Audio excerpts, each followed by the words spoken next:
প্রিয় দর্শক, স্বাগত জানাচ্ছি আগামীর বাংলাদেশ অনুষ্ঠানে। আশা করি আপনারা ভালো আছেন, সুস্থ আছেন। আজকে আমাদের সঙ্গে আলোচনায় রয়েছেন প্রধান উপদেষ্টা deputy press secretary Azad Majumdar, রয়েছেন রাজনৈতিক বিশ্লেষক রেজাউল করিম রনি। আপনাদের দুজনকেই স্বাগত। আজাদ মজুমদার, নির্বাচনের পরিবেশ শুধু রাজনৈতিক দলগুলোর মধ্যে ছড়িয়ে পড়েছে তা নয়, আমরা দেখলাম সরকারও এ ব্যাপারে প্রস্তুতি নিচ্ছে। গতকাল আপনাদের প্রেস উইং থেকে একটি সাংবাদিক সম্মেলন করা হয়েছে এবং সেখানে আপনারা এই বিষয়ে স্পষ্ট বলেছেন যে ডিসেম্বরের মধ্যে যাতে নির্বাচনের প্রস্তুতি শেষ হয়ে যায়। আপনারা সেখানে অনেক জিনিস বলেছেন, কিন্তু একটা বিষয় প্রধান হিসেবে চিহ্নিত হয়েছে, সেটি হলো যে নির্বাচনের প্রস্তুতির জন্য অন্যান্য বিষয়ের চেয়ে সরকার কেন আইনশৃঙ্খলা বাহিনীর বিষয়টিকে বেশি গুরুত্ব দিচ্ছে। প্রথমত নির্বাচনের জন্য তো দুই ধরনের প্রস্তুতি দরকার। একটা হচ্ছে নির্বাচন কমিশন তার মতো একটা প্রস্তুতি নেবে, আর একটা সরকার একটা প্রস্তুতি নেবে। সরকারের ক্ষেত্রে মূল দায়িত্ব যেটা আমরা মনে করি সেটা হচ্ছে যে একটা শান্তিপূর্ণ নির্বাচন যাতে হয় সেটার জন্য যত রকমের ব্যবস্থা আছে সেটা নেওয়া। কারণ নির্বাচনে শান্তি শৃঙ্খলার বিঘ্নিত হওয়ার একটা আশঙ্কা সবসময় থাকে। অন্যান্যবার থ্রেটটা থাকে ধরেন প্রতিদ্বন্দ্বী প্রার্থী তাদের সমর্থকদের মধ্যে। এবার আরেকটা বাড়তি শক্তি যোগ হয়েছে, যারা নির্বাচনের জন্য এক ধরনের থ্রেট, নির্বাচনটাকে ডিস্টেবিলাইজ করার চেষ্টা করা হচ্ছে, যারা আগের সরকারের লোকজন, তাদের কথাটা বলছি আমি। সো দুই ধরনের থ্রেট যখন নির্বাচনে থাকে, নির্বাচনটাকে বিঘ্নিত করার চেষ্টা করে, তখন খুব স্বাভাবিক যে যতটুকু স্বাভাবিক আইন শৃঙ্খলার ব্যবস্থা নেওয়া উচিত তার চেয়ে একটু বেশিই নিতে হবে। পূর্ব প্রস্তুতিটা অনেক স্ট্রং হওয়া খুব জরুরি বলে সরকার মনে করে, এবং সেই দৃষ্টিকোণ থেকেই আপনার এই আলোচনাটা হয়েছে। আরেকটা আলোচনা হয়েছে যে আপনি জানেন যে আইনশৃঙ্খলা বাহিনীরও জনবল সংকট আছে। জনবলগুলো যদি এখনই নিয়োগ না দেওয়া যায় আপনার, তাহলে নির্বাচনের সময় তাদেরকে কাজে লাগানো যাবে না।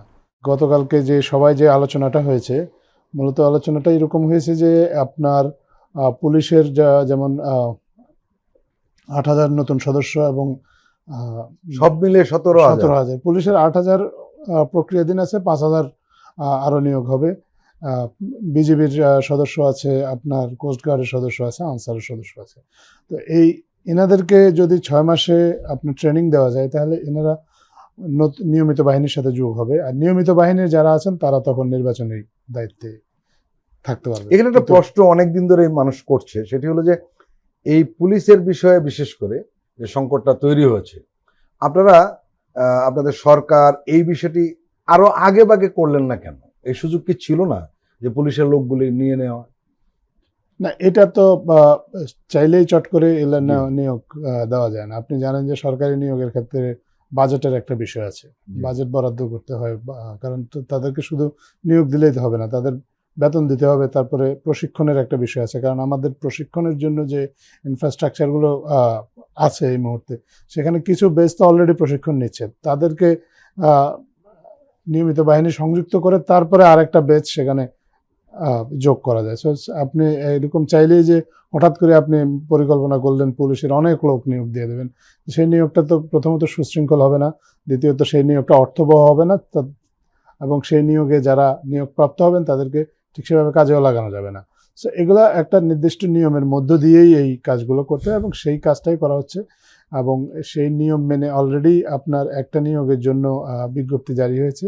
বাকি গতকালকে যে আসলে আইনশৃঙ্খলা বাহিনীর যে সভাটা হয়েছে, সেখানে অর্থ সচিবও ছিলেন।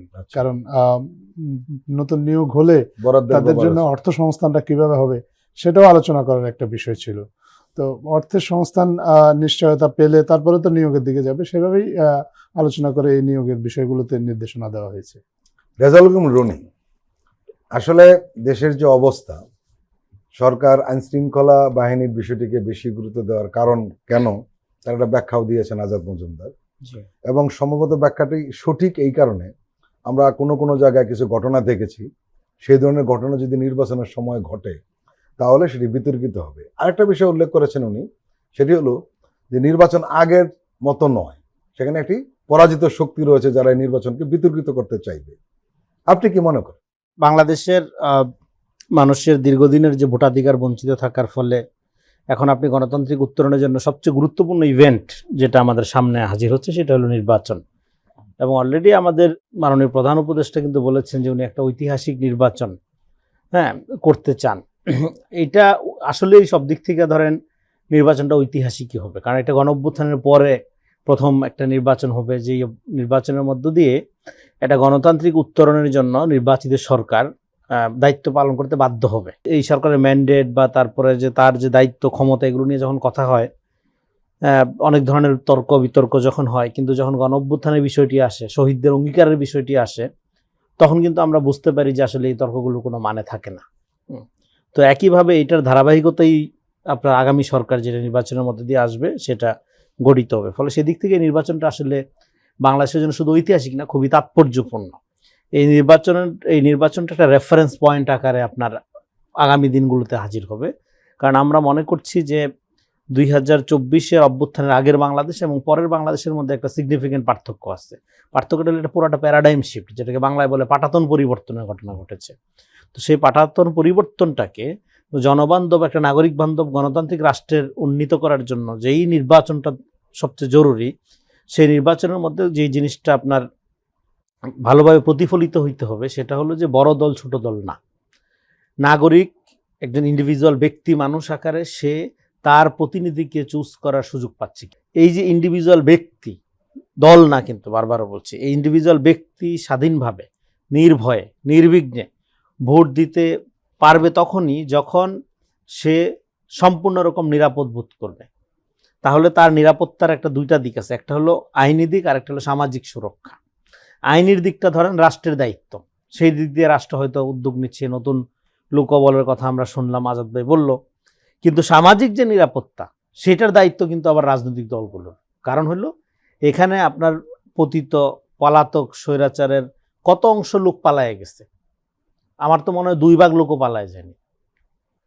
2% লোকও যদি পালায়, মানে 2%-এর কম হবে পালায় গেছে, বাকি তো বিশাল সংখ্যা আপনার এখানে রয়ে গেছে। তো এই বিশাল সংখ্যাটা সবচেয়ে বড় থ্রেট। এটার আইন শৃঙ্খলার থ্রেট, সামাজিক থ্রেট, রাজনৈতিক থ্রেট, সমস্ত অর্থে একটা থ্রেটের মধ্যে আমরা আছি। যে কারণে আপনি দেখেন এই সরকার কতগুলো কৃত্রিম আন্দোলন মোকাবেলা করতে হয়েছে। তো ফলে ইলেকশনকে কেন্দ্র করে এখানে তারা যদি মনে করে তারা এখানে এই সরকারকে এবং পরবর্তী রাজনৈতিক প্রক্রিয়াকে বিঘ্নিত করবে, এটা করাটা তাদের জন্য স্বাভাবিক। সেক্ষেত্রে তারা একটা সর্বোচ্চ চেষ্টা করবে। আর তাদের চেষ্টা করার জন্য দেখেন পার্শ্ববর্তী দেশের মদত আছে, তাদের হিউজ করাপ্ট অর্থ আছে, লুটপাটের টাকা আছে। ফলে তাদের পক্ষে এটা করা অসম্ভব না, সম্ভব। তো সেইটা মোকাবেলা করার জন্য আমাদের যেটা দরকার, শুধু বলবো আইন শৃঙ্খলা রক্ষাকারী বাহিনীর দিয়েই যথেষ্ট না, রাজনৈতিক দলগুলোরও অভ্যুত্থানের যে ঐক্যটা সেটা ঠিক রাখতে হবে। তাহলে আপনি দুই দিকের যে থ্রেটটা, অন্যান্য সময় যেটা হয় একটা নির্বাচন অনুষ্ঠিত করবে নির্বাচন কমিশন, আইন শৃঙ্খলা বাহিনী, প্রয়োজনে আর্মিকে ডাকা হয়, ঠিক এইবার ব্যাপারটা তা হবে না। এইবার সবচেয়ে বড় থ্রেটটা, প্রধান থ্রেটটা, যেটা আজাদ ভাই ঠিকই বললেন, যে পলাতক আওয়ামী দোসররা বা যেভাবে আছে, বা তাদের যে সফট সমর্থক বা গুপ্ত ক্রিমিনাল যেগুলো, তারা কোন ধরনের স্যাবোটেজের প্রস্তুতি নিয়ে রয়েছে আপনি তো জানেন না, জানতে পারছেন না। ফলে তাদেরকে সামাজিক স্তরে প্রতিরোধের জন্য আইন শৃঙ্খলা রক্ষাকারী বাহিনী এবং রাজনৈতিক শক্তিগুলোর মধ্যে ঠিক অভ্যুত্থানের সময় যেরকম একটা ঐক্যের পরিবেশ ছিল, সেরকম একটা ঐক্যের মধ্য দিয়ে নির্বাচনটার দিকে যদি আপনি গড়ান, তাহলে যেটা হবে যে এখানে ওই ইন্ডিভিজুয়াল ব্যক্তি যিনি ভোট দিবেন তার ওই কনফিডেন্স তৈরি হবে, ওই নিরাপত্তা সে ফিল করবে। এবং লেভেল প্লেয়িং ফিল্ডের যে দাবিটা, সবচেয়ে গুরুত্বপূর্ণ কথা হলো যে এখানে একটা বড় দল যদি মনে করে তার জনপ্রিয়তা বেশি, তার লোকবল বেশি, ফলে এই লোকবলের চাপে জোয়ারে সে ছোট দল বা অন্য দলগুলোকে একটু কর্নার করে একটা ব্যাপক সুবিধা নেবে, সেটা তো গণতন্ত্রের জন্য ভালো কথা না। ফলে আসলে লেভেল প্লেয়িং ফিল্ড তৈরি করার কাজটা হলো আরও কঠিন। সেটার জন্য সরকার যদি এই নিরাপত্তার বলয়টা নিশ্চিত করতে পারে, দেন তখন ছোট দলের গুরুত্বপূর্ণ প্রার্থীও আপনার এখানে ভালো করার একটা সুযোগ পাবে। আজাদ মজুমদার, এত প্রস্তুতি সত্ত্বেও কিন্তু মানুষের মধ্যে একটা আশঙ্কা রয়েছে, বা অনেকেই শঙ্কা প্রকাশ করছেন যে ফেব্রুয়ারিতে নির্বাচন হবে কি। আমার প্রশ্ন হলো যে এই যে সাধারণ মানুষের মধ্যে প্রশ্নের উদ্রেক হয়েছে, এজন্য কে দায়ী, সরকার নাকি রাজনৈতিক দল? আমার মনে হয় খুব বেশি লোকের কাছে এই প্রশ্নটা নেই, অল্প কিছু লোক এই প্রশ্নটা আছে। এটা সমাজের একটা অংশ সবসময় সংশয়বাদী থাকে, সবকিছু কোনো কিছু একেবারে ষড়যন্ত্র তত্ত্ব দিয়ে চোখের সামনে ঘটতে দেখলেও তারা বা বিশ্বাস করতে চায় না। কিন্তু সরকারের দিক থেকে যেটা করণীয়, প্রথমত হচ্ছে নির্বাচনের সম্ভাব্য দুটো সময়সীমার কথা সরকার ঘোষণা করে দিয়েছে, এটা সবাই জানে। কিন্তু শুধু সময়সীমা ঘোষণা করে দিয়ে যে সরকার বসে নেই, সেটারও একটা ইঙ্গিত আপনারা কালকে পেয়েছেন যে একটা প্রস্তুতিটা কেমন নিচ্ছে? প্রস্তুতি নিয়ে আলোচনা হচ্ছে, প্রস্তুতিটা কিভাবে হবে তার রূপরেখাটা ঠিক করা হচ্ছে, এবং কিছু কিছু দৃশ্যমান প্রস্তুতি অলরেডি সামনে চলে এসেছে।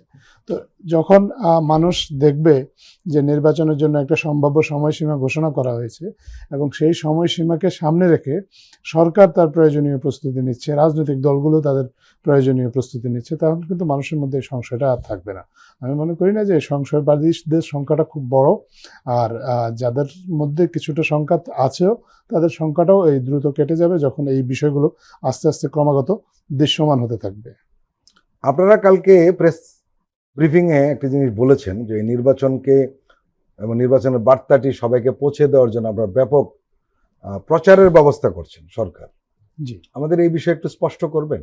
প্রথমত মাননীয় প্রধান উপদেষ্টা ওনার যে বক্তব্য, উনি বলেছেন যে আমাদের আসলে গত 3টে নির্বাচন আসলে সেই অর্থে কোনো নির্বাচনই হয়নি, এগুলো বিতর্কিত নির্বাচন, এগুলোতে মানুষ ভোট দিতে যায় নাই, অনেক জায়গাতে ভোট দিতে দেওয়া হয়নি, এবং আসলে যারা ভোট নিয়েছে তারাও জানে না ঠিক সঠিকভাবে জনগণ যদি ভোট দিতে যায় ভোটটা কীভাবে নিতে হবে। তো আসলে দুই দিক থেকেই প্রশিক্ষণের ব্যাপার আছে। যারা ভোট নেবেন, ভোটের সময় যারা ভোট গ্রহণ এবং নিয়ম শৃঙ্খলা রক্ষার দায়িত্বে থাকবেন, তাদের এক ধরনের প্রশিক্ষণ আছে, ভোটারদের এক ধরনের প্রশিক্ষণ আছে। কারণ ভোটাররা তো অনেকদিন ভোটই দেয় না, একটা জেনারেশন কোনোদিনই ভোট দেয় নাই, আর আরেকটা জেনারেশন যারা একটু বয়োজ্যেষ্ঠ আছেন তুলনামূলক, আমরা তো ভোটার অনেকদিন, আমরা তো যাইনি, তারা যেতে পারিনি গত 3টি নির্বাচন। সো ভোটারদের মধ্যে বিশেষ করে নারী ভোটার এবং তরুণ ভোটার যারা আছে তাদের মধ্যে ভোটদানের ব্যাপারে তাদের পদ্ধতিগত যদি কোনো সংশয় থাকে, সেই সংশয়টা দূর করার জন্য ভোটারদের প্রশিক্ষণের কথা বলেছেন। ভোটারদের ব্যাপারে মধ্যে অ্যাওয়ারনেস বাড়ানোর জন্য উনি প্রয়োজনে ভিডিও কন্টেন্ট বানানো, এটা সরকারের যারা বিভিন্ন দায়িত্বপ্রাপ্ত সংস্থা আছে তারা করবে, ইভেন কি গণযোগাযোগ অধিদপ্তর তারাও করতে পারে। মানুষের মধ্যে ভোট সম্পর্কে অ্যাওয়ারনেসটা তৈরি করা। সোজা কথা হচ্ছে যে আগামী 6 মাসে যে প্রস্তুতির কথাটা বলা হয়েছে, 6 ডিসেম্বরকে সামনে রেখে প্রস্তুতিটা ডিসেম্বরের মধ্যে প্রস্তুতি সম্পন্ন করার কথা বলা হয়েছে। এই প্রস্তুতিটা শুধুমাত্র সরকারের প্রস্তুতি না, এটা যাতে ভোটাররাও প্রস্তুত হয় ভোটদানের জন্য, এই কারণেই এটা বলা হয়েছে, যাতে যিনি ভোট দেবেন তিনি জানেন তিনি কিভাবে ভোট দেবেন, কাকে ভোট দিতে হবে, সিদ্ধান্ত তার একান্তই, কিন্তু সিদ্ধান্ত গ্রহণে তাকে সহযোগিতা করার জন্য সরকারের যা যা করণীয় সেটা যাতে করা হয়, এবং যারা ভোট গ্রহণ করবেন তারা যেন সুশৃঙ্খলভাবে ভোটটা গ্রহণ করতে পারেন, কোনো মানুষ যেন বঞ্চিত না হয় তার ভোটাধিকার প্রয়োগ থেকে, তাদেরকেও প্রশিক্ষিত করে তোলা, এই দুই দিক থেকেই আসলে প্রস্তুতির জন্য উনি নির্দেশনা দিয়েছেন। আজাদ মজুমদার, আপনি জানেন যে নির্বাচনের সময় বিরোধী দলগুলো থেকে সবসময় দাবি উঠতো যাতে সেনাবাহিনী মোতায়েন করা হয়, কিন্তু আমরা দেখেছি যে গত ডামি রাতে নির্বাচন যাই বলি না কেন, সেনাবাহিনী কখনো মোতায়েন করা হয়নি, তাদেরকে ক্যাম্পে ক্যাম্পে রাখানোর ব্যবস্থা করা হয়েছিল, এতটুকু অগ্রগতি। কিন্তু আমরা দেখলাম যে আপনারা কালকে জানিয়েছেন যে সেনাবাহিনী মোতায়েন করা হবে, আগেভাগে সরকার জানিয়ে দিয়েছে, যে এটা মানুষ এতে আশ্বস্ত হয়েছে নিঃসন্দেহে। শুধু সেনাবাহিনী না, আপনি যদি খেয়াল করে দেখেন গতকালকে আমরা যেটা বলেছি সেখানে আসলে আইন শৃঙ্খলার যে ডেপ্লয়মেন্ট, আইন শৃঙ্খলা রক্ষাকারী বাহিনী, তাদের ডেপ্লয়মেন্টের একটা ধারণা দেওয়া হয়েছে। প্রথমত হচ্ছে যে এর আগে আমরা দেখেছি নির্বাচনের সময় আইন শৃঙ্খলা রক্ষাকারী বাহিনী 4 দিন ডেপ্লয়েড থাকতো, এবার সেটা 7 দিন করার চিন্তা করা হচ্ছে, নির্বাচনের কমপক্ষে 4 দিন আগে, এবং তারপরে নির্বাচনের পরেও নির্বাচন পরবর্তী সহিংসতা রোধে আরও 3 দিন। এটা গেল একটা। আরেকটা হচ্ছে যে ঝুঁকিপূর্ণ কেন্দ্রগুলোতে আইন শৃঙ্খলা রক্ষাকারী বাহিনীর সংখ্যা বেশি, যেমন সাধারণ যে ভোট কেন্দ্রগুলো আছে সেগুলোতে 10 জন সদস্য রাখার কথা বলা হয়েছে, 2 জন পুলিশ সদস্য এবং 8 জন আনসার সদস্য, কিন্তু যেই কেন্দ্রগুলো তুলনামূলকভাবে ঝুঁকিপূর্ণ সেগুলোতে 12 জন রাখার কথা বলা হয়েছে, এটা একটা। আরেকটা জিনিস আলোচনা হয়েছে যে 15 দিন আগে থেকে ওই নির্দিষ্ট অঞ্চলে আইন শৃঙ্খলা রক্ষাকারী বাহিনীর মুভমেন্টটা যেন শুরু হয়ে যায়, মানে তারা একটা নির্দিষ্ট ভোট কেন্দ্রে ক্যাম্প না করলেও তারা মুভমেন্টের মধ্যে থাকলে যাতে যে কোনো আইন শৃঙ্খলা পরিস্থিতি বিঘ্ন হওয়ার মতো কোনো ঘটনা ঘটলে তারা যেন দ্রুত হস্তক্ষেপ করতে পারে। আর বাংলাদেশ সেনাবাহিনী তো আপনার অনেকদিন ধরেই আমাদের সরকারকে আইন শৃঙ্খলা বজায় রাখতে সহযোগিতা করে আসছে। আমরা সরকার আশা করে যে এই সহযোগিতাটা অব্যাহত থাকবে, এবং নির্বাচনকালে তাদেরকে যদি কোনো বিশেষ দায়িত্ব দেওয়া হয় স্ট্রাইক ফোর্স হিসেবে, তারা অবশ্যই সেই দায়িত্ব পালন করবেন, তারা বরাবরের মতোই তারা তাদের দায়িত্ব পালন করবেন, এটা সবার বিশ্বাস এবং এটাই আশা। আজাদ মজুমদার, আমরা আরেকটা জিনিস দেখলাম যে আপনারা জানিয়েছেন যে প্রশাসনের বিভিন্ন লোকদের বিভিন্ন জায়গায় যাওয়ার ব্যাপারে, রদবদলের ব্যাপারে আপনারা একটা লটারির আয়োজন করবেন নির্বাচনের আগে। বিষয়টি না, কেমন? এটা খুব ইন্টারেস্টিং একটা প্রপোজাল আপনি বলতে পারেন, কিন্তু এটা এমন না যে ওই ঠিক প্রচলিত যেভাবে লটারি হয় সেরকম না। একটা কাজের জন্য যারা ফিট লিস্টে থাকবেন, যাদেরকে এই নির্বাচনী দায়িত্ব দেওয়া হবে, আহ, যাদেরকে সরকার যোগ্য মনে করবে, তাদের তো নিশ্চয়ই একটা তালিকা হবে। জি। আর তালিকা হওয়ার পরে আমাদের দেশে যারা প্রশাসনে এখন আছেন তারাও বলেছেন যে অতীত অভিজ্ঞতা কি বলে। অতীত অভিজ্ঞতা বলে এই ধরনের ক্ষেত্রে পিক অ্যান্ড চুজের একটা ব্যাপার থাকে, ব্যাপক তদবির হয় একটা নির্দিষ্ট লোককে নির্দিষ্ট জায়গায় দায়িত্ব দেওয়ার জন্য, এবং একদল তদবির করে তো আরেক দল আবার বিরোধিতা করে। তদবির করে এই তদবিরটা ঠেকানোর জন্য। সো একটা বিশৃঙ্খল পরিস্থিতি তৈরি হওয়ার আশঙ্কা থাকে। মাননীয় প্রধান উপদেষ্টা যেটা বলেছেন, প্রত্যেকটা এমপ্লয়ি তো একটা এমপ্লয়ি নাম্বার আছেন, এই এমপ্লয়ি নাম্বার থেকে যদি র্যান্ডমলি চুজ করা হয়, যেহেতু তারা প্রত্যেকেই আগে থেকে মনে করা হচ্ছে ফিট এই নির্বাচনী দায়িত্ব মানে এরা পালন কোনো করার না কোনো জন্য। জায়গায় থাকবেই। হ্যাঁ, এরা থাকবে। এখন কাকে কোথায় দেওয়া হবে শুধুমাত্র এই সিদ্ধান্তটা হবে র্যান্ডম একটা ডিসিশনের ভিত্তিতে, যাতে করে কেউ কোনো প্রভাব না খাটাতে পারে একটা নির্দিষ্ট ব্যক্তিকে নির্দিষ্ট জায়গায় দেওয়ার জন্য, যাতে কোনো চাপ সৃষ্টি না করতে পারে। কাকে কোথায় দেওয়া হবে এটা যদি র্যান্ডমলি চুজ করা হয়, তাহলে আপনার আর এই ধরনের চাপটাও থাকবে না, এবং একটা নির্দিষ্ট প্রশাসনের একজন নির্দিষ্ট কর্মকর্তা কোনো একটা নির্দিষ্ট দলের প্রতি হেলে পড়ার বা কারো প্রতি রাগ দেখানো বা অনুরাগ দেখানোরও সুযোগটা পাবেন না। তিনি নিরপেক্ষভাবে দায়িত্ব পালন করতে পারবেন, তাকে এই সহযোগিতাটা করার জন্য এবং নির্বাচনের নিরপেক্ষতা বজায় রাখার স্বার্থে এরকম একটা পদ্ধতির কথা চিন্তা ভাবনা করা হচ্ছে। এটা একেবারে চূড়ান্ত কোনো সিদ্ধান্ত না, কিন্তু এটা আলোচনা হয়েছে।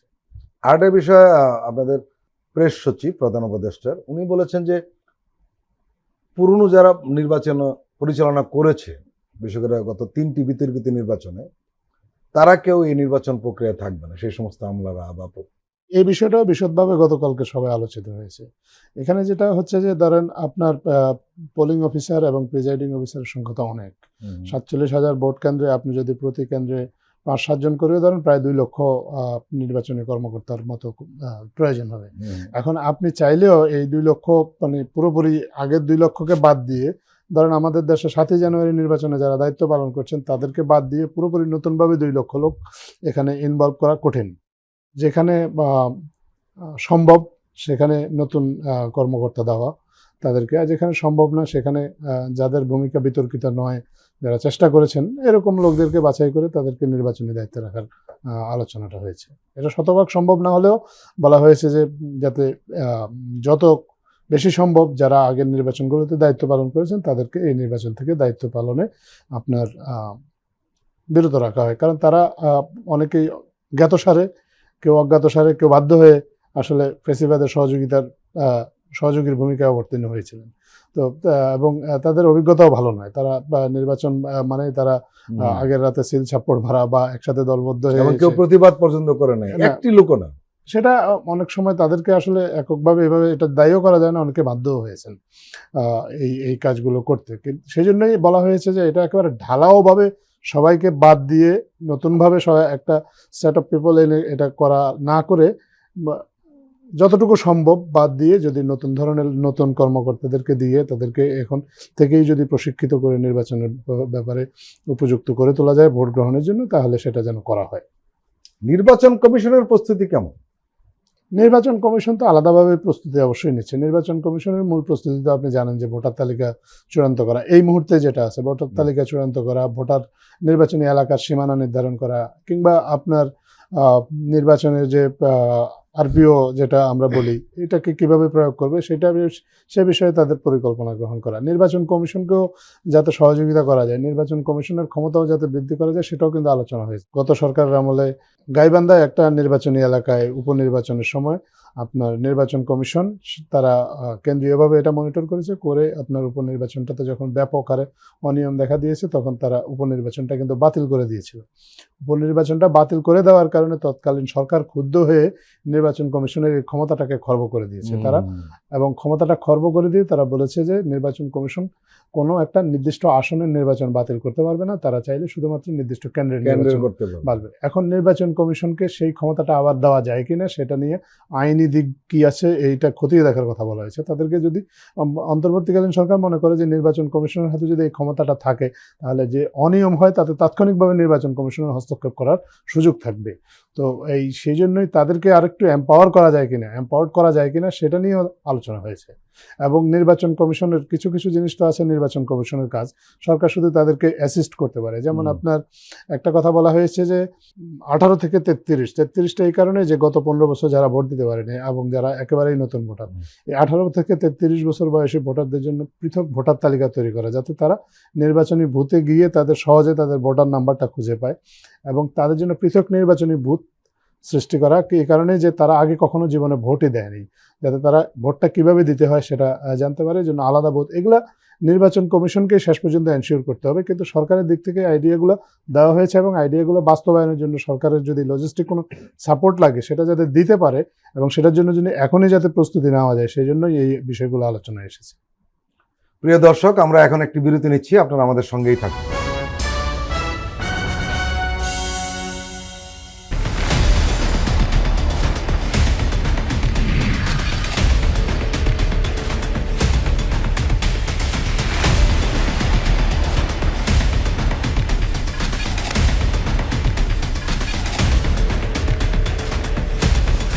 নিপীড়নের স্মৃতি, প্রযোজনা মোহাম্মদ হাসান রিয়াদ ও গোলাম মোর্শেদ। দেখবেন প্রতি শুক্র ও শনিবার সন্ধ্যা 7টায়।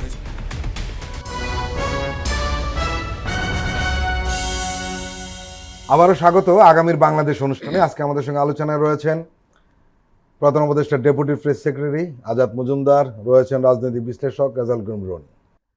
রেজাউল করিম রনি, জাতিসংঘের মানবাধিকার কমিশনের রিপোর্টের পর বিবিসি আই এবং বিবিসি একটি অনুসন্ধানী প্রতিবেদন নিয়ে তোলপাড় চলছে। গতকাল এটি ব্যাপক আলোচনার জন্ম দিয়েছে এবং সেখানে যে বিষয়টি নিয়ে সবচেয়ে বেশি আলোচনা হয়েছে সেটি হলো শেখ হাসিনা নিজে আন্দোলনকারীদের গুলি করার নির্দেশ দিয়েছে আইনশৃঙ্খলা বাহিনীকে। যে এটা একটা গুরুত্বপূর্ণ ডেভেলপমেন্ট, কিন্তু এই ডেভেলপমেন্টের ক্ষেত্রে কিছু কতগুলো জায়গা, যেমন আমাদের যিনি আপনার ট্রাইব্যুনালের যিনি প্রধান তাজুল ইসলাম সাহেব, উনি কিন্তু বলেছেন যে এটা বিবিসি আবিষ্কার করে নাই, এটা আমাদের ট্রাইব্যুনালের তদন্ত কর্মকর্তারা আবিষ্কার, বিবিসিকে সরবরাহ, বিবিসি রিপোর্টটা করেছে।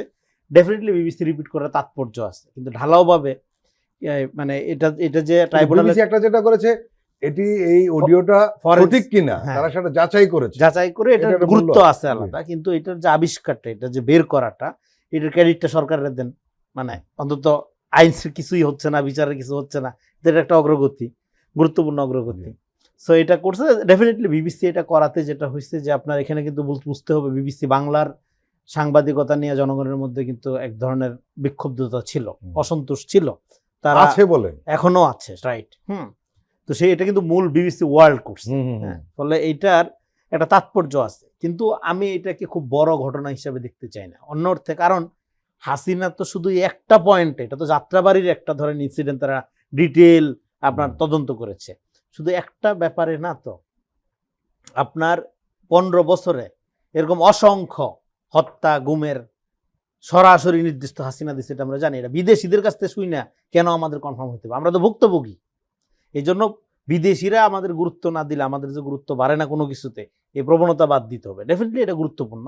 তারপরেও বিবিসি বলাতে এটা গ্লোবালি যেভাবে হাজির হয়েছে, তাতে করে আপনার যারা মনে করছিল যে না ওনাকে ভুল বোঝানো হয়েছে, এই তত্ত্বের অবসান হইল। এটা একটা দিক। আরেকটা দিক আমি এখানে বলবো, এখন রাজনীতির ক্ষেত্রে ধরেন আমাদের সবকিছু সরলভাবে বিশ্বাস করার সুযোগ নাই, বিশেষ করে যখন এটা আওয়ামী লীগের প্রশ্ন আসে। এবং কারণ এর সাথে ইন্ডিয়া আছে এবং অন্যান্য তাদের যে লবিস্ট, এগুলো এখনো অ্যাক্টিভলি কাজ করছে। হ্যাঁ, আওয়ামী লীগের পক্ষে লবিস্টগুলো গ্লোবালি, আমরা এটা জানি। এখন এখানে এমন একটা হতে পারে যে ধরেন হাসিনার বয়স এবং তার যে আপনার উন্মাদনা, সে যে সিজোফ্রেনিক এবং একটা মানে সাইকোপ্যাথ, ফলে এইটাকে পলিটিক্যালি কুরবানি দিয়ে যদি আওয়ামী লীগকে রক্ষা করা যায়, ভালো না? এই পলিসিও তো সামনে আসতে পারে। তার হাসিনা খারাপ, সব হাসিনা এলিমিনেট করে এইবার একটা শুদ্ধ আওয়ামী লীগ, বলে ভালো শয়তান এবং খারাপ শয়তানের মধ্যে আপনি যেটাই বাইছে নেন, আপনার কিন্তু শয়তানি বাইছে নিতে হবে। ফলে ভালো আওয়ামী লীগ বলে কিছু হয় না, এটা আমাদের মনে রাখতে হবে। আওয়ামী লীগ একটা বাই নেচার ফ্যাসিস্ট সংগঠন। আওয়ামী লীগের সাথে রাজনীতির কোনো সম্পর্ক নেই, এটা একটা লুটপাটের সিন্ডিকেট, এটা বহুবার বলছি আমরা। ফলে এই রিপোর্টে আমরা খুশি, কিন্তু আমরা উচ্ছ্বসিত না, উচ্ছ্বসিত হওয়া উচিত না। কেননা হাসিনাকে কুরবানি করে যদি কয়েকদিন পরে দেখেন যে একটা বিশুদ্ধ আওয়ামী লীগ, সুশীল আওয়ামী লীগ এখানে আনার চেষ্টা হচ্ছে, সেটা আরো ডেঞ্জারাস হবে। এই জন্য আমি এই বিষয়ে মির্জা ফখরুল ইসলাম আলমগীর সাহেবকে একটা ধন্যবাদ দিতেছি। জি, উনি কালকে বলেছেন এই প্রথম শুধু শেখ হাসিনা নয়, যেটা আমরা হাসিনার আমল থেকে বলতেছিলাম, সংগঠন হিসাবে আওয়ামী লীগের বিচার করতে হবে। কারণ আওয়ামী লীগ, এটা আপনার এখানেও আমরা আলোচনা করছি, আমার যতদূর মনে পড়ে, এই যে ছাত্র জনতা, এই 15 বছরের কথা যদি একটু আড়ালেও রাখি, একটু সাইডে রাখি, এই শুধু জুলাই অভ্যুত্থানে ছাত্র জনতাকে হত্যা করার সিদ্ধান্ত শুধু হাসিনার একার সিদ্ধান্ত ছিল না, এটা তার সাংগঠনিক ডিসিশন ছিল। এবং সংগঠন, অঙ্গ সংগঠন সবাইকে নির্দেশ দেওয়া ছিল যে তোমরা ব্রুটালি এটাকে দমন করো। আমরা 4 তারিখ দেখেছি। হ্যাঁ, এবং দমন করার জন্য এখানে পুলিশ এবং আইন শৃঙ্খলা রক্ষাকারী বাহিনী যে পরিমাণ হত্যাকাণ্ডে অংশ নিছে, সেটা হলো 3 ভাগের 1 ভাগ বা 4 ভাগের 1 ভাগ। বাকিটা কিন্তু এই যে বিপুল, প্রায় আমরা এখনো পুরা সংখ্যাটা জানি না, কিন্তু এই যে হাজার হাজার হত্যাকাণ্ড, এটা কিন্তু এই অঙ্গ সংগঠনের ক্যাডার নেতৃবৃন্দ করেছে। দেশি বিদেশি অস্ত্র হাতে, আগ্নেয়াস্ত্র এবং আপনার ধারালো অস্ত্র দিয়ে এইভাবে কিন্তু হত্যা করেছে তারা ছাত্র জনতাকে। ফলে এই যে টোটাল পলিটিক্যাল অর্গানাইজেশন এবং তার অঙ্গ সংগঠন, এই টোটালটাই হলো অপরাধী। শুধু জুলাইয়ের হিসাব যদি ধরেন, 15 বছরের হিসাব যদি এক সাইডেও রাখেন, তাহলে ছাত্র জনতাকে নির্মমভাবে হত্যা করার সিদ্ধান্তটা শুধু কোনো ব্যক্তির সিদ্ধান্ত না, ব্যক্তি প্রধানের, দলীয় প্রধানের সিদ্ধান্ত না, এটা দলীয় সিদ্ধান্তের অংশ। ফলে এই দলটার বিচার কেন হবে না? ফলে দলীয়ভাবে আওয়ামী লীগের বিচারের আওতায় না। এই জন্য আমরা বলছিলাম ট্রুথ অ্যান্ড রিকনসিলিয়েশনের দিকে যেতে হবে, ক্রিমিনালগুলোকে দ্রুত বিচার করতে, এটাই সবচেয়ে বড় সংস্কার। এবং যারা মৌন সমর্থক, যারা আওয়ামী লীগকে রাজনৈতিক সংগঠন মনে করে, এটা একটা ভুল জিনিস তো মনে করতেই পারে। যেমন আপনি একটা পুকুরের পাড়ে দাঁড়াইছেন, ওইখানে আসতে হইলো আপনার ধরেন যে ময়লা, জঙ্গল, কচুরি পানা, আপনি মনে করছেন ভিতরে বোয়াল মাছ আছে। এটা আপনি যদি মনে করেন বোয়াল মাছ আছে, এটা এখন কি আপনাকে করতে হবে? পুকুরে নামাই দিতে হবে। আপনি তখন দেখবেন হাত দিয়ে, দেখবেন নাই, হ্যাঁ আছে কিছু আপনার ময়লা আবর্জনা। তো এরকম যারা আওয়ামী লীগকে রাজনীতি মনে করে, তাকে রাজনীতির মধ্যে ঢুকাইতে হবে। ঢুকায় মানে কি, গণতান্ত্রিক প্রক্রিয়ার মধ্যে আনতে হবে, এনে বুঝাইতে হবে যে গণতন্ত্র, রাজনীতি এক জিনিস আর আওয়ামী লীগ আর এক জিনিস। মানে a country without Awami League, এই জায়গায় আপনার যাইতে হবে। এই জায়গায় যাওয়ার পরে রাজনীতির বিকাশ শুরু হবে। এখনো আমরা আওয়ামী লীগের মধ্যে আটকে আছি। এই যে একটা নির্বাচন নিয়ে আপনার কথা জি, বলছেন, জি। সেই নির্বাচনের প্রধান থ্রেট কিন্তু এখনো পর্যন্ত আওয়ামী লীগ। তার মানে আওয়ামী লীগ এই যে জাতির জীবন, জাতীয় অভিশাপ, এই অভিশাপ থেকে জাতিকে মুক্ত করতে হবে। এই জন্য শুধু শেখ হাসিনার ব্যক্তি প্রধান হিসাবে বা দলীয় প্রধান হিসাবে তার বিচার না, সংগঠন হিসাবে আওয়ামী লীগকে বিচারের আওতায় আনতে হবে। আজাদ মজুমদার, অন্তর্বর্তীকালীন সরকার, বিশেষ করে আমি বলবো এর প্রধান প্রফেসর মোহাম্মদ ইউনূস, এই গণহত্যাকারীদের বিচারের ব্যাপারে কিন্তু উনি সোচ্চার এবং খুব অ্যাডামেন্ট। আমরা লক্ষ্য করছি যে এই বিচার প্রক্রিয়াটি সুষ্ঠু এবং ন্যায্যভাবে করার সুযোগও তৈরি হয়েছে। এত বেশি প্রমাণ সামনে এসছে, আর সবচেয়ে বড় কথা হলো সব প্রমাণ হাতে পাওয়া গেছে। যদি এরকম একটি বিষয়, অডিও যেটা রনি বললেন যে আন্তর্জাতিক ট্রাইব্যুনাল আগেই সংগ্রহ করেছে বিষয়টা, আপনার কি মনে হয় যে বিচার প্রক্রিয়ায় সব ঘটনা বিচার প্রক্রিয়াটিকে সুষ্ঠু এবং ন্যায্য করার পক্ষে খুব সহযোগিতা করবে এবং বিচার প্রক্রিয়া দ্রুত হওয়ার একটা সম্ভাবনা তৈরি হয়েছে? না, অবশ্যই বিচার প্রক্রিয়া তো স্বচ্ছ এবং ন্যায্য হইতেই হবে। এটার আসলে কোনো বিকল্প তো নাই, অন্য কোনোভাবে তো আর বিচার প্রক্রিয়া করার কোনো সুযোগ নেই। এবং এইটার জন্য যে সাক্ষ্য প্রমাণ দরকার, এই সাক্ষ্য প্রমাণ জোগাড়ের চেষ্টাও অনেকদিন ধরে চলছে। কারণ বিচার কোনো পারসেপশনের উপর হয় না, বিচার হয় সবসময় তথ্য প্রমাণের ভিত্তিতে। এবং এই জন্যই আমরা সবাই জানি আমাদের জুলাই হত্যাকাণ্ডটা কারা ঘটিয়েছে, কাদের নির্দেশে ঘটেছে, আমরা সবাই এটা সাদা চোখে দেখেছে। কিন্তু সাদা চোখে দেখলেই তো আর হলো না, এটা তথ্য প্রমাণ নিয়ে আদালতকে জানাতে হবে যে আসলেই তারা করেছে। তার সেক্ষেত্রে এই অডিওটা একটা বড় অগ্রগতি। এই এগুলা যে অডিও এবং ভিডিও এবং এগুলো যে সাক্ষী হিসাবে, সাক্ষ্য হিসাবে গ্রহণযোগ্য হবে, এরকম একটা আইন কিন্তু আওয়ামী লীগই করে গিয়েছিল এভিডেন্স অ্যাক্টের ক্ষেত্রে। তো এখন তো এগুলো অবশ্যই আদালত এভিডেন্স হিসাবে নেবে। আর একটা জিনিস, বিবিসিকে আমরা ধন্যবাদ যে তারা এটাকে সামনে এনেছে আন্তর্জাতিক মহলের সামনে। ইন্টারন্যাশনাল অডিয়েন্স যারা, তারা জানলো, আমাদের দেশের মানুষ তো জানে, কিন্তু যেভাবে আমাদের দেশের ব্যাপারে বিভিন্ন মহল থেকে অপতথ্য বিভিন্ন সময় ছড়ানো হয়েছে, তাতে করে বাইরের বিশ্বের মানুষ, আমরা যখন বাইরে গিয়েছি প্রফেসর ইউনূসের সাথে, আমরা দেখেছি বাইরের মানুষকে আসলে কিভাবে এই অপতথ্যগুলো দিয়ে বিভ্রান্ত করে রাখা হয়েছিল। এখন বিবিসি এই রিপোর্টটা করাতে আপনার এই আন্তর্জাতিক পাঠক যারা বা ওয়েস্টার্ন রিডার যারা আছে তারা হয়তো বুঝতে পারবে। বিবিসি শুধুমাত্র যে রিপোর্টটা করেছে তা না, আপনি যদি খেয়াল করে দেখেন 13 ঘন্টা বা বিবিসি ওয়ার্ল্ড সার্ভিস গতকালকে রিপোর্টটা লিড করে রেখেছে, আমি দেখেছি। এটা সাধারণত 2-3 ঘন্টার বেশি কেউ রাখে না। তো তারা তাদের ইনভেস্টিগেশনটাকে কতটা সিরিয়াসলি নিয়েছে সেটা থেকেও এটা বোঝা যায়। আর এইটার পুরো জিনিসটা একটা আনফরচুনেট সাইড আছে। আনফরচুনেট সাইডটা আমরা কেউ সেভাবে আলোচনা করছি না। আনফরচুনেট সাইডটা হচ্ছে যে এই বিবিসিও বলেছে যে এটা তারা বাংলাদেশের সরকারি সূত্র থেকে পেয়েছে।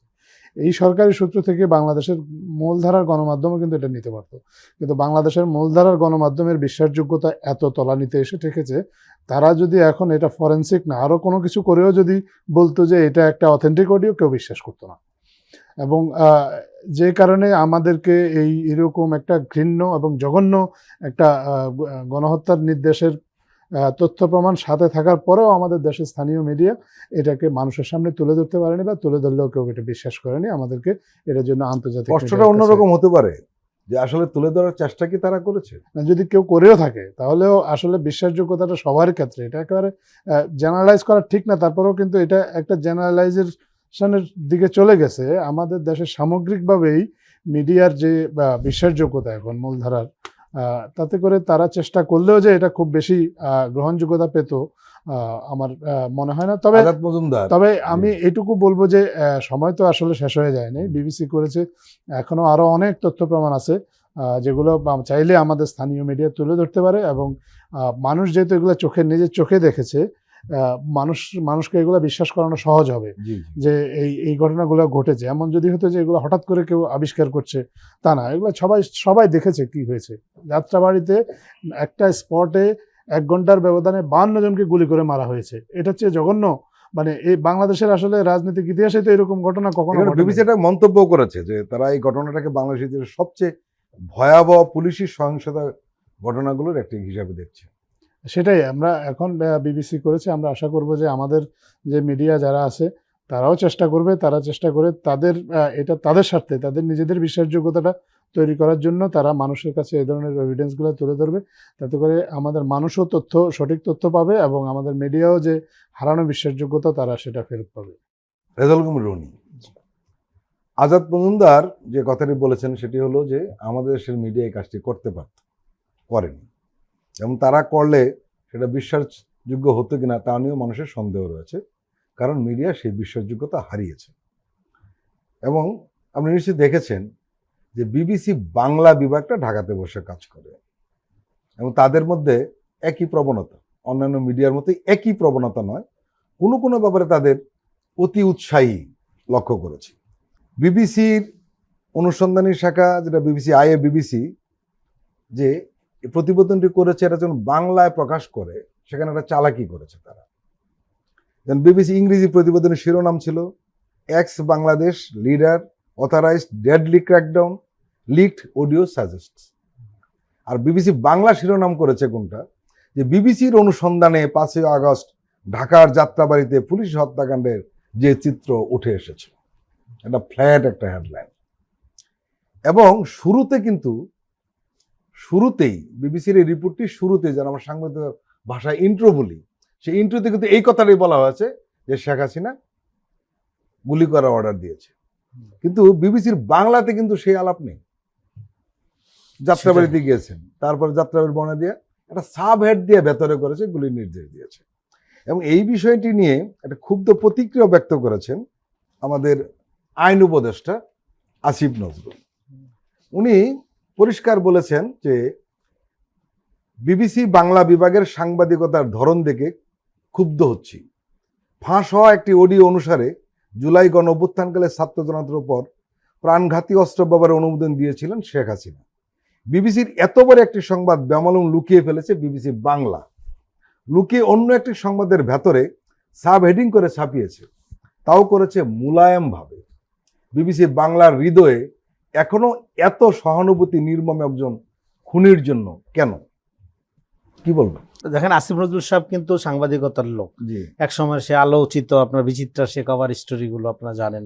তো এই কারণে এটা আসিফ নজরুল সাহেবের জন্য ধরাটা খুব সহজ হয়েছে, উনি পারফেক্টলি ধরতে পারছে। কিন্তু আমি বলবো যে অনেক দেরিতে উনি ক্ষুব্ধ প্রতিক্রিয়া ব্যক্ত করছে, শুধু এই ইস্যুতে না, আপনার এই ইস্যুতে এর আগে আর অনেকবার বিবিসি বাংলার এই ভূমিকা নিয়ে। ইভেন বিবিসি বাংলার এই ভূমিকাটা হাসিনা আমল থেকে হাসিনা পতন পর্যন্ত চেঞ্জ হয়নি, একই রকম আছে। এইটার কারণটা হলো মূলত এটা ইন্ডিয়ান ফরেন পলিসির পার্ট আকারে তারা ফাংশন করে। আমার কাছে যেটা মনে হয় এটা হলো অপসাংবাদিকতা না, মিস ইনফরমেশন না, ডিসইনফরমেশন না, এটা সিম্পলি প্রোপাগান্ডার পার্ট। কারণ এটা হলো তার ফরেন পলিসির অংশ। তারা বাংলাদেশকে আওয়ামী লীগের বাইরে চিন্তা করতে পারে না। সেক্ষেত্রে আওয়ামী লীগকে যতখানি রক্ষা করে এবং তার যে সর্দার, হ্যাঁ প্রধান বলা যাবে না, সর্দারই বলতে হবে আপনার, হ্যাঁ মানে আপনার লুটপাটকারী বাহিনী, খুনি বাহিনী তো সর্দার থাকে। তো এই সর্দার হাসিনা, সর্দার নিয়ে হাসিনাকে যে কোনো মূল্যে রক্ষা করা, তাকে যতখানি পারা যায় মোলায়েমভাবে তার অপরাধগুলোকে হাজির করা, এটা বিবিসি বাংলা করবে। কারণ এটা হলো ভারতীয় বা ইন্ডিয়ান ফরেন পলিসির পার্ট আকারে তারা এটা করে, যে কোনো সাংবাদিকতা না। তো এটা একটা দিক। আর একটা দিক আপনি যেটা বললেন যে দেখেন আমাদের এখানে মূলধারার যে আলাপটা আসলো, আমাদের এখানে মূলধারার মিডিয়ার কথা যদি মানুষ বিশ্বাস করতো তাহলে গণঅভ্যুত্থান হইতো না। একটা সৌভাগ্যবান আমরা যে মূলধারার মিডিয়া কোনো বিশ্বাসযোগ্যতা অর্জন করতে পারেনি বাংলাদেশ মানুষের কাছে, এই কারণেই গণঅভ্যুত্থান হয়েছে। গত 15 বছরে তাদের তলানিতে ঠেকেছে, হ্যাঁ, যার কারণে যখন গণঅভ্যুত্থান শুরু হয় তখন তাদের নেগেটিভ কোনো কাজে দেয়নি। আমি একটা জিনিস একটু যোগ করে দেই যে আপনারা তো উনি তো বললো যে প্রোপাগান্ডার বিষয়। আমার কাছে আরেকটা জিনিস মনে হয়, আমাদের দেশে তো এখন এক ধরনের সাংবাদিকতা চলছে, যা জানা গেল সাংবাদিকতা। এই যা জানা গেল সাংবাদিকতারই আসলে একটা পরিশীলিত রূপ হচ্ছে যে চিত্র পাওয়া গেল। আমার কাছে মনে হয় যে বিবিসি বাংলা ওই আমাদের লোকালি যে সিনড্রোমটা এখন চলছে বা যে টেন্ডেন্সিটা আসলে চলছে ওইটার মধ্যেই আসলে পড়ে গেছে আর কি। গড্ডালিকা প্রবাহে গা ভাসিয়ে দিয়ে বাংলাদেশে যা জানা গেল সাংবাদিকতারই একটা গড্ডালিকা প্রবাহে গা ভাসায় নাই, পরিকল্পিত মনে হয়। না, বিবিসি বাংলাতেও যারা কাজ করে তারা তো মহাকাশ থেকে আসে নাই, বাংলাদেশ থেকে এসেছে। সো এরকমই হওয়ার একটা সম্ভাবনা হতে পারে, হয়তো আমি জানি না এ বিষয়ে। তবে বিবিসি বাংলা কেন এভাবে করেছে এটা আসলে আপনি বলতে চাচ্ছেন যে আমাদের সাংবাদিকতা দেশে যেটা চলছে তার আসর পড়েছে ওদের উপর। মানে আমার মনে হয় যে টেন্ডেন্সিটাই এখন তো আমরা যা জানা গেল এই জাতীয় সাংবাদিকতাই বেশি দেখি। তো যা জানা গেল আর যে চিত্র পাওয়া গেলোর মধ্যে খুব বেশি তফাৎ নেই। এটা ঠিক, মানে উনি সাংবাদিকতার অ্যাঙ্গেল থেকে এটা ঠিকই বলছে। ফলে সেদিক থেকে বিবিসি এটা আন্তর্জাতিক মিডিয়া, স্বনামধন্য মিডিয়া, তার বিবিসি বাংলা এটা যে একটা আওয়ামী প্রোপাগান্ডা মেশিন এবং ভারতীয় ফরেন বাংলাদেশ বিষয়ক নীতি পলিসির অংশ আকারে সাংবাদিকতা করে, এই বিষয়টা পরিষ্কার। এটা আমি মানে শত শত রিপোর্ট ধইয়া ব্যাখ্যা করলে আমরা এটার জন্য বিজ্ঞানী হওয়ার দরকার নেই। যে কোনো লোকই বুঝবে যে এটা ভারতের বাংলাদেশ নীতির আলোকে যে সাংবাদিকতা সেটা করে। সেটা করার জন্য এখানে কোনো সময় আমাদের মেইনস্ট্রিম মিডিয়া, তথাকথিত মেইনস্ট্রিম মিডিয়া যতটা আওয়ামী প্রীতি দেখায় তার চেয়ে অনেক বেশি আগানো থাকে বিবিসি বাংলা। মাঝে মাঝে দেখবেন অবাক করে ফেলে, যারা আন্তর্জাতিক একটা মিডিয়া তার চেহারার মধ্যে এত বড় হাসিনার ছাপ কেন, এত বড় করে কেন ছাপটা, একটু ছোট করে থাকলেও তো পারতো। তো এই যে জিনিসগুলো এটা বিকজ অফ ওই ফরেন পলিসির পার্ট আকারে। এখন আমাদের এখানে মূলধারার মিডিয়া হলো, দেখেন আমাদের এখানে সাংবাদিকতাটা 15 বছর কিভাবে চর্চা হয়েছে। এখানে সাংবাদিকতা মূলত বিরল ব্যতিক্রম বাদে একদল লোকের চরিত্র নির্মাণ এবং আরেক দলের লোকের চরিত্র বিনাশের একটা হাতিয়ার আকারে এখানে সাংবাদিকতা করা হয়েছে। এখানে সাংবাদিকতা তো কখনোই জনগণ, গণবান্ধব, গণতন্ত্র এগুলোকে মাথায় রেখে, ন্যায় বিচার, সুশাসন এগুলোকে মাথায় রেখে করা হয়নি। যে কারণে যেটা বললাম যে এখানে গণ অভ্যুত্থানটা এট দ্য সেম টাইম এখানে কিন্তু মিডিয়ার বিরুদ্ধেও হয়েছে। হ্যাঁ, যেই দুই একটা ব্যতিক্রম বাদে মোটা দাগে গণ অভ্যুত্থান কিন্তু এখানে ভারতীয় দখলদার, হাসিনা, তার সিন্ডিকেট, হ্যাঁ সাংস্কৃতিক ইন্ডাস্ট্রি এবং মিডিয়া একই সাথে এগুলোর বিরুদ্ধেও হয়েছে। ফলে এটা অন্যান্য আন্দোলন থেকে কেন সিগনিফিকেন্টলি আলাদা? কারণ এটা প্রায় বিপ্লব স্কেলের গণ অভ্যুত্থান। কারণ সে প্রত্যেকটা কর্নারকে টাচ করে গেছে। মিডিয়াগুলোতে যে বিক্ষুব্ধ স্রোত, তখন যদি রাজনৈতিক নেতাকর্মীরা এগুলো ঢাল হয়ে রক্ষা না করতো, এগুলো সব মাটির সাথে মিশে যেত, সবগুলো মিডিয়া এগুলো। তো সেগুলো ঠিক আছে, আমরা সহিংসতা চাই না, থামানোর জন্য আমরা রাজনৈতিক নেতাকর্মী ধন্যবাদ দেবো, কিন্তু এটা তো মিডিয়াকে মনে রাখতে হবে যে তাদের পরিণতি কি হয়েছে। ফলে এই জন্য বাংলাদেশের মূলধারার মিডিয়া বলতে কিছু নাই, এগুলো সবগুলোই প্রোপাগান্ডা মেশিন। এবং বাংলাদেশের মিডিয়া নিজের যে সংস্কৃতি, এটা একটা আওয়ামী সংস্কৃতি, তাকে নিজের আগে সংশোধিত হইতে হবে, তার নিজের মতাদর্শিক পজিশন আগে পরিবর্তন করতে হবে। না হলে সে যে মিডিয়া কি করে, মতামত সংস্কৃতি উৎপাদন করে, তো এখন ও নিজেই যদি আওয়ামী সংস্কৃতি ধারণ করে ফেলে, তাহলে তো ও যে মতামত যে সংস্কৃতি উৎপাদন করবে সেটা একটা আওয়ামী সংস্কৃতিই হবে। ফলে আমাদের মিডিয়াকে যেটা করতে হবে যে নিজেকে একটা আত্মশুদ্ধি, আত্মপরীক্ষার মধ্যে দিয়ে যেতে হবে, আত্ম অনুশোচনার মধ্যে দিয়ে গিয়ে একটা নতুন বাংলাদেশের উপযোগী হয়ে উঠতে হবে। না হলে এই মিডিয়া ইরিলেভেন্ট হয়ে যাবে। এই যে বড় বড় হাউস, বিশাল বিশাল ইন্ডাস্ট্রি আমাদের এখানে, এগুলো কিন্তু অলরেডি ইররিলেভেন্ট হয়ে গেছে। এবং তারা যদি এটা বুঝতে না পারে, তখন যে গণবিক্ষোভ 5 তারিখে ঠেকানো গেছিল, আগামী দিনে এটা ঠেকানো যাবে বলে মনে হয় না। প্রিয় দর্শক, আমরা আবার একটি বিরতি নিচ্ছি, আপনারা আমাদের সঙ্গেই থাকুন।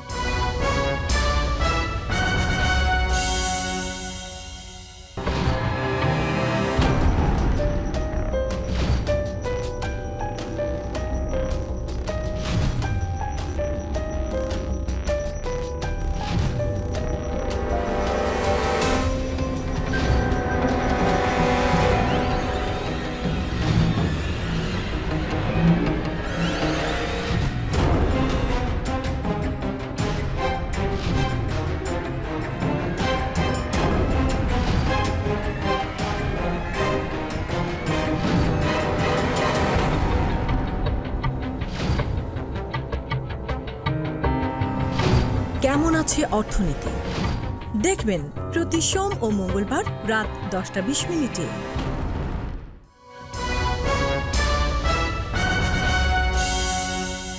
আবারও স্বাগত আগামীর বাংলাদেশ অনুষ্ঠানে। আজকে আমাদের সঙ্গে রয়েছেন প্রধান উপদেষ্টা deputy press secretary Azad Majumdar, রয়েছেন রাজনীতি বিশ্লেষক রাজাউল করিম রনি।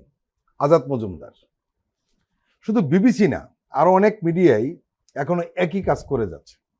আমরা দেখছি যে ফটো কার্ডের নামে কিছু মিডিয়া অপসাংবাদিকতা করছে। গণ অভ্যুত্থানের অন্যতম পোস্টার বয় এনসিপি নেতা হাসনাত আবদুল্লাহ এর প্রতিবাদ করেছেন, কিন্তু আমরা দেখলাম কিছু সাংবাদিক নেতা এবং সংগঠন পতিত হাসিনার অলিগারদের রক্ষায় মাঠে নেমেছেন। তারা হাসনাত আবদুল্লাহকে আক্রমণ করছে। দুর্ভাগ্যজনক হলো এরা ফেসিস্ট বিরোধী হিসেবে পরিচিত। কেন এমনটা হচ্ছে? প্রথমত আমাদের তো গণমাধ্যমে একটা সময় পর্যন্ত কোনো স্বাধীনতা ছিল না। এখন স্বাধীনতাটা অবারিত, উন্মুক্ত করে দেওয়া হয়েছে গণমাধ্যমকে। যার যেভাবে ইচ্ছা সেভাবে সে সাংবাদিকতা করতে পারছে। তো এটার একটা কিছু পক্ষ তো থাকেই সবসময়, যে এ ধরনের স্বাধীনতা যখন পায়, অবারিত স্বাধীনতা পায়, সেটার অপব্যবহার করে। তো আমাদের এইসব ক্ষেত্রে কিছু কিছু ক্ষেত্রে আমরা মনে করি যে এখন যে গণমাধ্যমের যে স্বাধীনতাটা অন্তর্বর্তীকালীন সরকার এনশিওর করার চেষ্টা করছে, সেটা আপনার কেউ কেউ সেটার সুযোগ নিয়ে সরকারকে বা তাদের পছন্দ অপছন্দের যারা আছে তাদেরকে নানাভাবে আক্রমণ করার চেষ্টা করছে। তো এটা আমরা মনে করি যে এটা খুব একটা সাস্টেনেবল না। এই পদ্ধতিটা, এই যা জানা গেল বা ফটো কার্ড দিয়ে এগুলার সাস্টেনেবল না। কারণ আপনাকে দিন শেষে কিন্তু পাঠককেই সার্ভ করতে হবে, আপনার পাঠকের কাছে যেতে হবে অথবা দর্শকের কাছে যেতে হবে। যারা এই জাতীয় অপসাংবাদিকতা করে, অতীতেও দেখা গেছে যে তাদেরকে পাঠক প্রত্যাখ্যান করেছে এবং দর্শকও প্রত্যাখ্যান করেছে। এখানে একটা মোটা দাগে প্রশ্ন এসছে, সরকারের ব্যর্থতার কথা অনেকে বলছেন। সেটি হলো যে সংবাদপত্রের স্বাধীনতা থাকবে, এটা আমরা যারা গণমাধ্যম কর্মী আমরা আরো বেশি চাই। কিন্তু প্রশ্ন উঠেছে অন্য জায়গায়। সে প্রশ্নটি হলো যে ওই গণমাধ্যমকে আমরা কতটুকু মানব যে গণমাধ্যম এখনো ফেসিস্টের পক্ষে নামে এবং ফেসিস্ট বিরোধী যারা ছিলেন তাদেরকে বিতর্কিত করার চেষ্টা করে। না, আমি তো শুরু থেকেই আপনাকে বললাম যে সরকার একটা নীতি নিয়েছে যে গণমাধ্যমের কাজে সরকার কোনো হস্তক্ষেপ করবে না। একটু বলে হস্তক্ষেপ করবে না, ভালো, আপনারা সুশীল হয়েছেন না, কিন্তু এই গণমাধ্যম যদি হাসিনার পক্ষে নামে এবং হাসিনার বিপক্ষে যারা ছিল তাদেরকে আক্রমণ করেন, তখন কি হবে? সরকারের কাজ হচ্ছে দেশের আইনি কাঠামোর মধ্যে কাজ করা। যতক্ষণ পর্যন্ত না আইনের কোনো ব্যত্যয় ঘটছে, ততক্ষণ পর্যন্ত কোনো গণমাধ্যমের বিরুদ্ধে সরকারের কোনো পদক্ষেপ নেওয়ার কোনো সুযোগ নেই। আপনার সরকার দেখবে যে গণমাধ্যম দেশের যে আইন বা সংবিধান মেনে কাজ করছে কিনা। আমাদের সংবিধানেও কিন্তু সংবাদ মাধ্যমের স্বাধীনতাটাকে কিছু জায়গায় সীমাবদ্ধ করে দেওয়া হয়েছে। যার যেমন আপনি দেশের প্রতিরক্ষায় বিঘ্নিত হতে পারে এরকম কোনো বিষয়ে সাংবাদিকতা করতে পারবেন না। আপনার বন্ধু কোনো দেশের সাথে সম্পর্ক নষ্ট হতে পারে এরকম কোনো সাংবাদিকতা, এরকম কোনো কন্টেন্ট ব্যবহার করা যাবে না।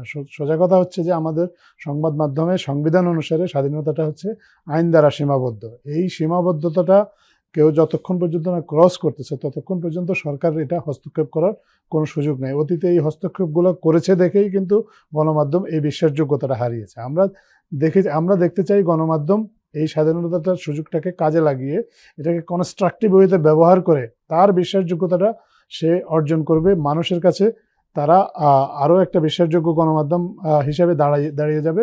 কোনো একটা অপকর্মের সংবাদের জন্য আমাদেরকে বিবিসির উপর নির্ভরশীল হতে হবে না। আপনি জানেন, ছোটবেলায় আপনিও দেখেছেন যে মানে এই গণমাধ্যমের বিশ্বাসযোগ্যতা না থাকায় বিবিসি, ভয়েস অফ আমেরিকার জন্য সংবাদের জন্য কিভাবে তিত্থের কাকের মতো, বিশেষ করে আমরা 90-এর আন্দোলন দেখেছি, সবাই দিকে তাকিয়ে থাকে, তিত্থের কাকের মতো আপনার অপেক্ষা করতো যে তারা কি বলে সেটা জানার জন্য। এখনো আবার পরিস্থিতি কিন্তু সেদিকে যাচ্ছে যে তারা কি বলে। আমরা চাই যে আমাদের গণমাধ্যম বিকশিত হোক, এটা একটা শিল্প। কিন্তু প্রশ্নটা আরো আছে, সেটি হলো আপনি যারা খুনিদের বিচারে নেমেছে সরকার, কিন্তু এই খুনিদের মদতদাতা মুস্কানিদাতাদের কিছুই হবে না। না, সেটা যদি আইনের মাধ্যমে যদি প্রতিষ্ঠিত করা যায় যে তারা খুনিদের সহযোগী বা খুনিদের মদত দিচ্ছে বা কমপ্লিসিট টু দি ক্রাইম যেটাকে আমরা বলি, না সেক্ষেত্রে তাদের আইন অনুযায়ী তাদের বিরুদ্ধে ব্যবস্থা নেওয়া হবে। কিন্তু কোনো পারসেপশনের ভিত্তিতে তো কারো বিপক্ষে কোনো ব্যবস্থা নেওয়া যায় না। আর ভুল সংবাদ যদি কেউ পরিবেশন করে, আমরা আগেও বলেছি, এটা মনিটর করা হচ্ছে। অনেক ভুল সংবাদ পরিবেশন করেছে, তারা ক্ষমা চেয়েছে, কেউ নতুন করে ব্যাখ্যা দেওয়ার চেষ্টা করেছে, আপনারা নীরব থেকেছে। না, আমরা নীরব থাকিনি। আমরা চেয়েছি যে আমাদের সরকারটা যেন কোনোভাবে আগের সরকারের মতো মিডিয়ার উপর যে নিয়ন্ত্রণ, সেই নিয়ন্ত্রণ প্রতিষ্ঠা করে মিডিয়াকে তাদের বশংবোধ করে যেভাবে রাখা হয়েছিল আগে, আমরা চেয়েছিলাম যে বিষয়টা যেন সেরকম না হয়। আমরা চেয়েছি মিডিয়াতে মানুষ সমালোচনা করুক, মিডিয়া সরকারের ভুল ত্রুটিগুলো তুলে ধরুক, সরকারকে জবাবদিহিতার মধ্যে নিয়ে আসুক। আমরা এগুলো এনশিওর করতে চেয়েছি। এখন এটাকে মিডিয়া কিভাবে কাজে লাগাবে সেটা তো পুরোপুরি মিডিয়ার বিষয়। মিডিয়া যদি এই স্বাধীনতার সদ্ব্যবহার না করতে পারে, আমরা দৃঢ়ভাবে বিশ্বাস করি মিডিয়া এই জনগণ দ্বারা প্রত্যাখ্যিত, তার পাঠক দ্বারা, তার দর্শক দ্বারা, যারা তার মূল টার্গেট অডিয়েন্স, যারা তার রিডার, তাদের কাছেই তারা প্রত্যাখ্যিত হবে। এবং এই একটু আগে রনি ভাই যেটা বললেন, বাংলাদেশে একসময় অনেক বড় বড় মিডিয়া ছিল, তারা কিন্তু কেউ টিকে থাকতে পারেনি, কারণ তারা এই ধরনের ভূমিকার কারণেই, কেউ বশংবদ চরিত্র, কেউ বিশ্বাসযোগ্যতার ঘাটতি বা সংকটের কারণেই কিন্তু হারিয়ে গিয়েছে। আমরা বিশ্বাস করি যে সামনে যে দিন আসতেছে তাতে আরও নতুন মিডিয়া হয়তো আসবে, এবং তারা এই মিডিয়াগুলো, এই পচে যাওয়া মিডিয়াগুলো যারা বিশ্বাসযোগ্যতা হারিয়েছে তাদের জায়গাটা নিয়ে নেবে, এবং সঠিকভাবে গণমাধ্যম বাংলাদেশে বিকশিত হবে। রেজাউল করিম রনি, আপনি নিশ্চয়ই এই ঘটনাগুলো দেখছেন। আজব মজুমদার নিজে ব্যক্তিগতভাবে একদম মাঠ পর্যায়ের সাংবাদিক, উনি সাংবাদিক দৃষ্টিভঙ্গিতে যে কথাটা বলেছেন সেটি সঠিক, যে এই ধরনের বিভ্রান্তিকর খবর যখন কোনো মিডিয়া প্রকাশ করতে থাকে তার শুধু বিশ্বাসযোগ্যতাই কমে না, পাঠকও কমে যায়। সংকটটা অন্য জায়গায়। তারা এই সমস্ত মিডিয়া যারা এইভাবে নেমেছে তারা কিন্তু পাঠকের তোয়াক্কা করছে না। তারা হলো, তাদের টার্গেট হলো দুটো, একটি হলো প্রফেসর ইউনূস এবং এনসিপি, এবং তারা সেই লক্ষ্যে নেমেছে। দুর্ভাগ্যজনক যে প্রশ্ন আমি করেছিলাম, তাদের পক্ষে এমন কিছু সংগঠন ও ব্যক্তি নেমেছে যারা আসলে ফ্যাসিস্ট বিরোধী আন্দোলনের মাঠে ছিল। কেন এমনটা ঘটছে? আফটার অভ্যুত্থান, গণ অভ্যুত্থানের স্বাধীনতার একটা সংজ্ঞাটার পুনর্নির্মাণ করতে হবে বা পুনঃসংজ্ঞায়ন করতে হবে। কেন করতে হবে? আপনার হাসিনার আমলেও কিন্তু যখন সংবাদপত্রের স্বাধীনতা নিয়ে প্রশ্ন করা হইতো, উনি কেউ ওরা কিন্তু বলতো যে স্বাধীনতা তো কোনো সমস্যা নাই, প্রচুর মিডিয়া এখানে কাজ করছে, কোনো মিডিয়াকে তো আমরা এখানে এত পত্রিকা, হাজার হাজার পত্রিকা বের হচ্ছে দেশে, হ্যাঁ, আপনার প্রায় 50টার উপর আপনার চ্যানেল, তো কিছু স্বাধীনতার অভাব কোথায়? তার মানে কি ফ্রিডম এইটা একটা ইউনিভার্সাল টার্ম না। সংবাদপত্রের স্বাধীনতাটা আফটার অভ্যুত্থান কিরকম হবে, এটা যেহেতু পুনঃসংজ্ঞায়ন সম্ভব হয় নাই, যার ভিকটিম হচ্ছে অভ্যুত্থানের শক্তি। এখানে অভ্যুত্থানের শক্তির চরিত্র হনন করা হচ্ছে, সরকারের নামে প্রপাগান্ডা তো ছড়ানো হচ্ছেই, সেটা তো আছেই। কিন্তু এখানে যেটা সবচেয়ে বড় যে সমস্যাটা, সেটা হলো মানে সংবাদপত্রের স্বাধীনতার আড়ালে যখন আওয়ামী লীগের পক্ষে মতামত উৎপাদন করা হচ্ছে, যখন আপনি তাকে ধরছেন, তখন সে পরিচয় দিচ্ছে সে সাংবাদিক। এবং আমাদের মিডিয়া তখন এই যে একদল যে দালাল, তারা এসে বলতেছে কি সংবাদপত্রের স্বাধীনতা খর্ব করা হচ্ছে, সাংবাদিকদের হয়রানি করা হচ্ছে। তারা কিন্তু একবারও লিখছে না আওয়ামীপন্থী সাংবাদিকদের বিরুদ্ধে ক্ষোভ যারা হচ্ছে। হাসনাত আব্দুল্লাহ ক্ষোভ কি মিডিয়ার প্রতি ছাড়ছে, নাকি আওয়ামী দালালদের প্রতি ছাড়ছে, আওয়ামী সমর্থকদের প্রতি ছাড়ছে, ফ্যাসিবাদের সমর্থক সাংবাদিকদের প্রতি ছাড়ছে? তাহলে আপনি সাংবাদিক বলার আগে, তার নামের আগে তো আপনি লিখবেন যে ফ্যাসিবাদের সমর্থক বা আওয়ামী সমর্থক, গণহত্যার মদতদাতা, এই শব্দগুলো তো লিখতে হবে।